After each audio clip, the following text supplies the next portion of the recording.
Cameron Mitchell, on est super heureux de vous avoir ce soir sur la scène de Culture Box à l'occasion de cette spéciale comédie musicale. Il faut le dire à ceux qui nous regardent, la musique elle a une place très importante dans votre cinéma, dans votre filmographie. Jusqu'à quel point elle vous porte en tant que réalisateur, cette musique?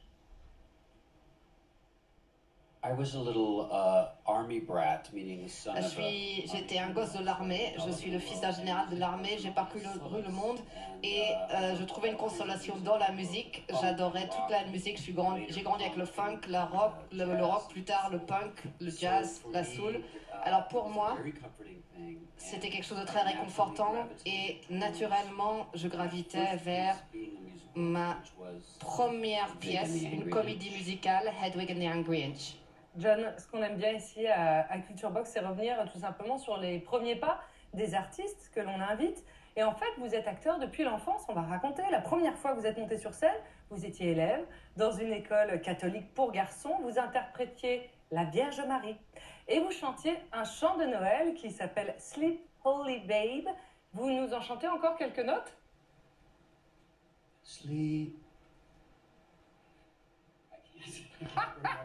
Je ne m'en souviens pas, désolé, mais c'était une école catholique et pour garçons, et je dirais pas que c'était pas cool, c'était très cool d'incarner la Vierge Marie, parce que c'était le meilleur chanteur de soprano qui avait ce rôle, et donc c'était une continuité pour moi. Pour aller de la Vierge Marie à Hedwig, c'était logique. Je suis toujours vierge d'ailleurs.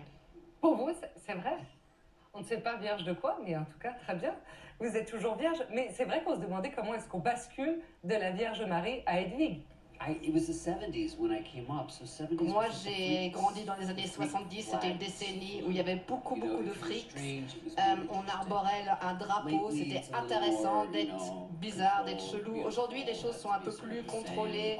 Il faut être beau, esthétiquement, c'est très important. Avec l'autotune, la pop est très contrôlée. On était un peu plus fous.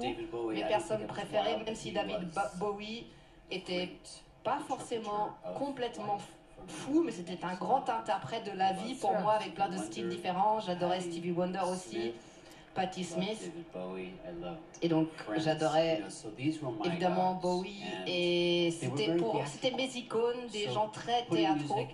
Donc en combinant la musique et les histoires, raconter les histoires, c'est quelque chose de spécial que pas tout le monde sait faire. Et un de mes regrets, c'est que Bowie adorait Hedwig et il m'a demandé il voulait que je regarde Ziggy Stardust pour en faire une adaptation pour la scène, et j'étais trop fatiguée.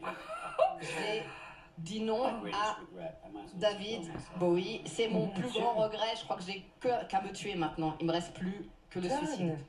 C'est terrible, mais ça vous est donc déjà arrivé d'être fatigué? Ça, c'est une révélation.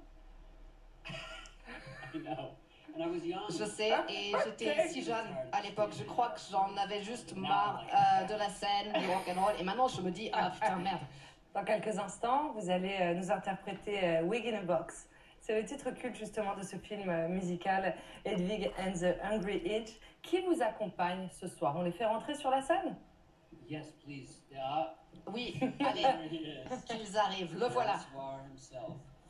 Donc, Grossoir lui-même, Pascal à la guitare, Alice à la basse, Alexis à la guitare et Sébastien à la batterie. C'est merveilleux de vous avoir ce soir, John Cameron Mitchell.